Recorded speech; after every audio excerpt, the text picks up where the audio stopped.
உற்சவம் தொலைக்காட்சி நண்பர்களுக்கு வணக்கம். வெல்கம் டு த ஷோ அறிந்ததும் அறியாததும். நான் உங்கள் சின்ன. இன்னைக்கு நம்ம எதை பத்தி விவாதிக்க இருக்கிறோம் அப்படின்னா, தமிழ்நாடு அரசாங்கம் HPV வேக்சினை இன்ட்ரோடியூஸ் பண்ணியிருக்கிறாங்க. அதாவது 9 14 வயதுக்கு உட்பட்ட சிறுமிகளுக்கு இந்த தடுப்பூசி செலுத்த போறதா சொல்லியிருக்காங்க. இந்த தடுப்பூசி குறித்து விவாதிக்கிறதுக்காக பப்ளிக் பாலிசி ப்ரொஃபஷனல் மற்றும் ஜேர்னலிஸ்ட் இருவர் இணைந்திருக்கிறார்கள். வணக்கம் சௌமியக்கண்ணன் மற்றும் வணக்கம் கோகுல். வணக்கம் சின்ன. சௌமியக்கண்ணன், இந்த தடுப்பூசி நம்முடைய தமிழ்நாட்டுல போடுறாங்கன்னு சொல்லியிருக்காங்க இல்லையா? ஏன் இந்த தடுப்பூசி முக்கியமா தமிழ்நாட்டுக்கு தேவை? சர்விக்கல் கேன்சர் என்பது இந்தியாவிலேயே கிட்டத்தட்ட செகண்ட் மோஸ்ட் காமன் கேன்சரா இருக்கு. எஸ்பெஷலி யங் கேர்ள்ஸ் மத்தியில இதை பத்தின ஒரு அவேர்னஸ் உருவாக்கணுங்கிறதுக்காக தான் தமிழ்நாட்டுக்கு கொண்டு வந்திருக்காங்க. இன்னொரு முக்கியமான காரணம் என்னன்னு பாத்தீங்கன்னா, இந்தியாவிலேயே second most state affected by this cancer அப்படின்னா அது தமிழகம் தான். முதல்ல யாருன்னா உத்தரப்பிரதேசம். அவங்களுக்கு அடுத்தபடியா நம்ம மாநிலத்துலதான் நிறைய பெண்கள் இந்த சர்விக்கல் கேன்சர் சொல்லக்கூடிய கருப்பை வாய் புற்றுநோயால அஃபெக்ட் ஆயிருக்கிறாங்க. 2023 ஆண்டு தரவுகள் படி அந்த ஆண்டுல மட்டுமே கிட்டத்தட்ட 96,000க்கும் அதிகமான பெண்கள் புதுசா அட்மிட் ஆயிருக்கிறாங்க சர்விக்கல் கேன்சரால அஃபெக்ட் ஆயிட்டு. 60,000க்கும் அதிகமான டெத் இந்த கருப்பை வாய் புற்றுநோயால நடந்திருக்கு. அப்ப இதுக்கான காரணம் என்ன அப்படிங்கறது தெள்ள தெளிவா தெரியக்கூடிய இன்ஃபெக்ஷன் தான். மற்ற வகையான கேன்சர்ஸ் ஜெனட்டிக்கா இருக்கலாம், இல்ல சடனா அக்கர் ஆகலாம் வித்தவுட் எனி ப்ராப்பர் ரீசன். ஆனா சர்விக்கல் கேன்சருக்கான காரணம் என்பது இன்ஃபெக்ஷன் தான். அதனால இந்த இன்ஃபெக்ஷனை வருமுன் காப்போம்ங்கிற அடிப்படையில தான் prevention is better then cure இந்த வேக்சினேஷனை இலவசமாக பள்ளியில் பயிலக்கூடிய மாணவிகளுக்கு 9 14 வயது கொண்ட மாணவிகளுக்கு செலுத்துவதற்கு தமிழகம் ஒரு முன்னெடுப்பு திராவிட மாடல்ல எடுத்துட்டு வந்திருக்காங்க. சின்ன ஓகே சௌமியா, சிறப்பான ஒரு பதில சொல்லியிருந்தீங்க. அடுத்து நம்முடைய நேயர் கோகுல் இணைந்திருக்கிறார் இல்லையா? இப்போ கோகுல், நீங்க பாத்தீங்கன்னா இந்த செர்விக்கல் கேன்சர் அப்படிங்கிறதுக்காக தான் திராவிட மாடல் அரசாங்கம் இது குறித்து ஒரு முன்னெடுப்பா இந்த தடுப்பூசி கொண்டு வந்திருக்காங்க. அப்ப இந்த செர்விக்கல் கேன்சர் குறிப்பா 9 14 வயதுக்கு உட்பட்ட சிறுமிகளுக்கு மட்டும் ஏன் வருது, எதனால வருது, இதை தடுக்கிறதுக்கு கொண்டு வந்திருக்காங்க இல்லையா? இந்த ஊசி போடுறதுனால என்னென்ன பயன்கள்லாம் ஏற்படும்? நேயர்களுக்கெல்லாம் வணக்கம். இப்போ சின்ன நம்ம கிட்ட கேட்டிருந்தாரு. என்ன கேட்டிருந்தாருன்னா, தடுப்பூசி திட்டம் தமிழ்நாடு அரசின் சார்பா கொண்டு வந்திருக்காங்க அப்படின்னு சொல்லியிருந்தாரு. ஏன் அந்த தடுப்பூசி பெண்களுக்கு, அதாவது இளம் வயது பெண்களுக்கு மட்டும் இந்த தடுப்பூசி திட்டம் கொண்டு வந்திருக்காங்க, அதை பத்தி சொல்லுங்கன்னு சொன்னாரு. முதல்ல கர்ப்பப்பை வாய் புற்றுநோயின்றது எல்லா வயதுடைய பெண்களுக்குமே வரக்கூடிய ஒன்றுதான். இப்போ இந்த தடுப்பூசி திட்டம் எதுக்கு கொண்டு வந்திருக்காங்கன்னு பாத்தீங்கன்னா, இளம் வயதிலேயே இந்த தடுப்பூசி அந்த இளம் பெண்களுக்கு, அதாவது 9 வயதிலிருந்து 14 வயது வரைக்கும் இருக்க குழந்தைங்களுக்கு இந்த வேக்சினேஷன், அதாவது தடுப்பூசி போடுறாங்க இல்லையா? அது மூலியமா அவங்களுடைய அந்த பருவ வயதுன்னு சொல்றோம் இல்லையா, அந்த 20 அந்த 35 வயது வரைக்கும் தான் அந்த வயதுல இருக்கிற பெண்களுக்கு தான் அதிகமான இந்த கர்ப்பப்பை வாய் புற்றுநோய் சர்விக்கல் கேன்சர்ன்றது வருது. ரெண்டாவது ஒரு விஷயம் என்னன்னா, இந்தியா முழுவதுமே பெண்களுக்கு வரக்கூடிய 2 புற்றுநோய்கள்ல ஒன்னு மார்பக புற்றுநோய், ரெண்டாவது இந்த கர்ப்பப்பை வாய் புற்றுநோய். இதுல ரொம்ப அதிகமான பாதிப்புகள் தரக்கூடியது என்னன்னா கர்ப்பப்பை வாய் புற்றுநோய் தான். ஏன் அப்படின்னு கேட்டீங்கன்னா, எப்படி சொல்றதுன்னா, ரொம்ப கம்மியான மென்ஸ்ட்ரல் ஹைஜீன் சொல்லுவாங்க. இந்த சுகாதாரம் கம்மியான இருக்கிறது, மாதவிடாய் காலங்கள்ல பெண்களுக்கு எப்படி சுகாதாரத்தோட இருக்கணும்ன்ற அந்த விழிப்புணர்வு நிறைய மாநிலங்கள்ல இல்ல. அதே மாதிரி கிராமப்புறங்கள்ல இருக்கிற பெண்களுக்குமே இது சார்ந்த விழிப்புணர்வும் போய் சரியா சேரல. தமிழ்நாடு அரசு மட்டும்தான் பெண்களுக்கான நாப்கின்களை இலவசமா வழங்குறாங்க. ஒண்ணு, அது நம்ம ஏற்கனவே பாராட்டத்தக்கதுன்னு நிறைய இடத்துல பேசியிருக்கோம்.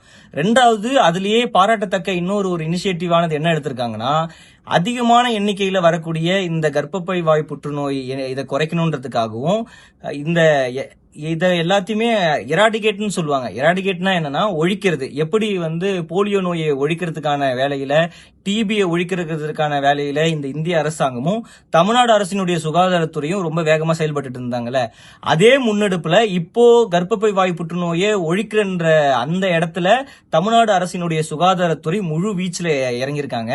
அதோடைய முன்னெடுப்பா தான் HPV ஹியூமன் பாப்பிலோமா வைரஸ், அதை தடுக்கிறதுக்கு விதமா வேக்சினேஷன் அதை கொண்டு வந்திருக்காங்க.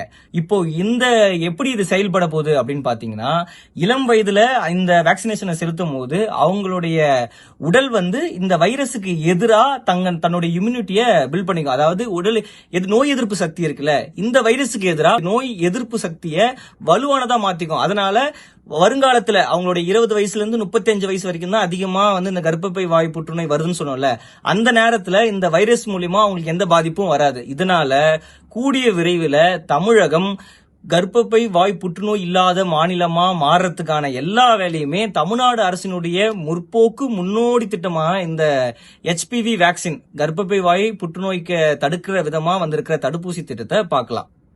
ஓகே தோழர் கோகுல், இப்ப இந்த தடுப்பூசி போறது சிறப்பெல்லாம் குறித்து பேசினீங்க.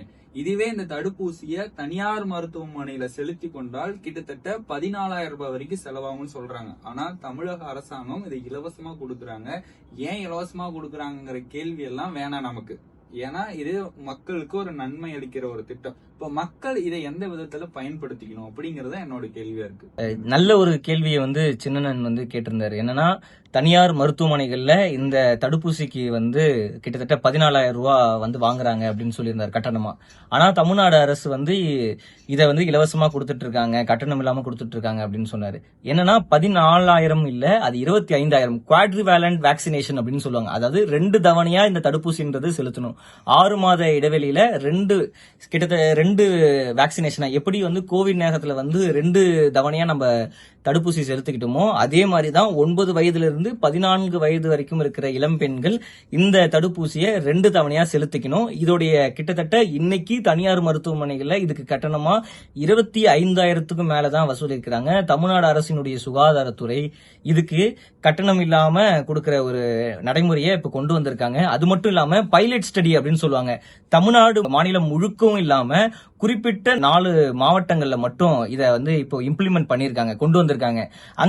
அங்க நடைமுறையில வந்த பிறகு எல்லா இடத்துலயும் எப்படி அது நடைமுறைக்கு ஒரு பைலட் ஸ்டடின்னு சொல்லுவாங்க. முதல்ல ஒரு எக்ஸாம்பிளுக்கா 4 மாவட்டங்கள்ல தொடங்கிட்டு அதுக்கப்புறம் மாநிலம் முழுவதும் விரிவாக்கம் செய்யறதுக்கான திட்டத்தை தான் இன்னைக்கு சுகாதாரத்துறை மிக விரைவா பண்ணிட்டு இருக்காங்க.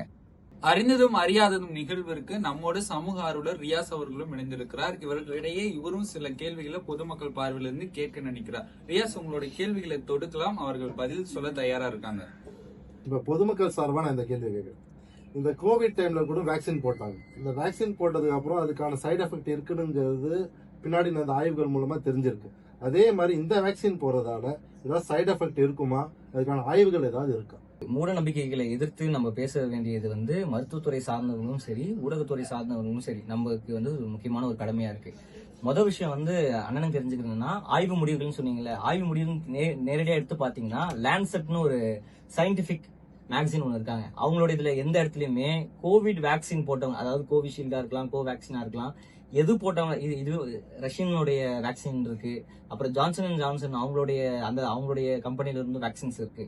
போட்டவங்க யாருக்குமே சைடு எஃபெக்ட்ஸ் இருக்கிறதா லான்செட் போன்ற அதிகாரப்பூர்வமான அறிவியல் இதழ்கள்ல வரவே இல்லை. அங்கதான் ரிசர்ச் ஆர்டிகல்ஸ் இருந்திருக்கும். ஆய்வு முடிவுகள் எல்லாம் அதுல வெளியிட்டாதான் அது அப்ரூவ்டு அப்படின்னு நம்ம சொல்லுவோம். இதெல்லாமே ஒரு பேச்சு வழக்குல. இப்ப உதாரணத்துக்கு பாத்தீங்கன்னா, தெலுங்கானால தொடர்ந்து நிறைய பேருக்கு இளம் வயதினருக்கு ஹார்ட் அட்டாக்ஸ் வருது. அதோடைய காரணம் என்னன்னா இந்த கோவிட் வேக்சின் தான் அப்படின்னு சொன்னாங்க. ஆய்வுகள் பண்ணி பார்க்கும் போது அதுக்கான காரணிகள் எங்கேயுமே இல்ல. இது எல்லாமே என்னன்னா ஒரு சும்மா மக்கள் கிட்ட இருக்கிற ஒரு மூட நம்பிக்கை மட்டும்தான். நான் இந்த இடத்துல குறிக்கிறது, வேக்சின்ங்கிறது ஒரு ப்ரிப்பரேஷன் பண்ணும் அப்படின்னா பல ஆய்வுகள் செஞ்சு பல ட்ரையல்கள் பண்ணி ஒரு வேக்சின் ஃபீல்டுக்கு வர்றதுக்கே பல வருடங்கள் ஆகும். வேக்சின் ஃபார் எக்ஸாம்பிள் கோவிட் டைம்ல என்ன பண்ணாங்க அப்படின்னா, வேக்சின் உடனடியாக வேணும் அப்படிங்கிறதுக்காக இந்த ட்ரையல் சிஸ்டம் எதுவும் ஃபாலோ பண்ணாம கொண்டு வரப்பட்டது. முழுசாக ஒரு மெடிக்கல் எடுத்து ஒரு வேக்சின் வர்றதுக்காக என்னென்ன பண்ணணும் அப்படிங்கிற நெறிமுறைப்படி கோவிட் வேக்சின் வரல. அதே மாதிரி இதுக்கான ஆய்வுகள் எல்லாம் தரவா பண்ணிருக்காங்களா, அதுக்கான ரிப்போர்ட்ஸ் எல்லாம் இருக்கான்னு நான் கேட்கிறேன். அதாவது அவர் என்ன கேட்கிறாருன்னா, நெறிமுறைகள் படி இந்த வேக்சின் தமிழ்நாட்டுக்கு வந்ததா, அதுக்கான தரவுகள் இருக்கா? வெறும் லோக்கல் நியூஸ் மட்டும் பாக்குறவங்க பேசுற பேச்சு தான் இது. ஏன்னா இதுதான் பொதுமக்கள் கிட்ட இருக்கு. ஒரு பொதுமக்கள் சார்ந்து பேசுறவரா கரெக்டா பேசுறீங்க. நான் அதுக்கு துறை சார்ந்தவனா பதில் சொல்றேன். பொதுமக்கள் இருக்க சந்தேகத்தை அதுக்கு நான் பதில் சொல்றேன். இப்ப என்ன சொன்னீங்க, ஹியூமன் ட்ரையல் பார்க்கவே இல்ல, கிளினிக்கல் ட்ரையல்ஸ் பார்க்கவே இல்லை. வித்தவுட் கிளினிக்கல் ட்ரையல்ஸ் எந்த ஒரு சின்ன நீங்க பார்த்த டோலோன்ற ஒரு மாத்திரை போடுறீங்களே, அது கூட கிளினிக்கல் ட்ரையல் போயிட்டு தான் திருப்பியும் மக்கள் கிட்ட வரும். எல்லாமே ICMRனு ஒரு அமைப்பு இந்தியாவில் இருக்கு. இது மட்டும் இல்லாம இந்த மாதிரியான பெரும் நோய்கள் இருக்குல்ல, HPV வைரஸ்க்கு நம்ம கொடுக்குற இந்த வேக்சினா இருந்தாலும் சரி, கோவிட் வேக்சினா இருந்தாலும் சரி, WHO இருக்காங்கல்ல, உலக சுகாதார அமைப்பு வந்து அவங்களுடைய குழு ஆய்ந்த பிறகுதான், அவங்களுடைய ஆய்வுக்கு பிறகுதான் இதெல்லாமே அப்ரூவ் பண்ணுவாங்க. வெறும் ஒரு பெரிய வேக்சின் வந்ததுன்னா ICMR அவங்க அப்ரூவ் பண்ணணும், அதுக்கு அடுத்து வந்து WHO அப்ரூவ் பண்ணணும். 3-4 எல்லாம் கிடையாது, 6-7க்கு மேல வந்து ஆர்கனைசேஷன்ஸ் இருக்காங்க வெறும் வேக்சினேஷன்ஸை கண்காணிக்கிறதுக்கு மட்டும். அதே மாதிரி இல்ல கிளினிக்கல் ரிசர்ச்க்குன்னு எல்லா மருத்துவமனைகளிலும் ஒரு டீம் இருப்பாங்க. அவங்க என்ன பண்ணுவாங்கன்னா, ஒரு வேக்சின் உள்ள வருதுன்னு வச்சுப்போம், ஒரு வேக்சினை கொண்டு வரோம்னா முதல்லயே வந்து அபிஷியலா கிளினிக்கல் ட்ரையல்னு ஒண்ணு நடக்கும், அதுக்கப்புறம் ஹியூமன் ட்ரையல்னு ஒண்ணு நடக்கும், அதுக்கப்புறம் தான் அந்த ரிசர்ச் தீசிஸ் எல்லாமே டீமுக்கு போகும், எத்திக்கல் கமிட்டிக்கு போயிட்டு கமிட்டியில இருந்து ICMR போகும், ICMRல இருந்து WHO போகணும். இவ்வளவு ப்ராசஸிங் கடந்த பிறகுதான் எல்லா வேக்சினேஷனும் இங்கே மக்கள் கிட்ட பயன்பாடுக்கு வந்திருக்கே நீங்க தவிர. சொல்றத நான் அப்படியே ஏத்துக்கிறேன். நீங்க சொன்ன நடைமுறை எதுவுமே கோவிட் டைம்ல அந்த அவசர காலத்துல ஒரு வேக்சின் கொண்டு வரணுங்கிறதுக்கு அந்த நடைமுறை எதுவும் பண்ணாம தான் வந்தது. இது வந்து நடைமுறை, ஓகேங்களா?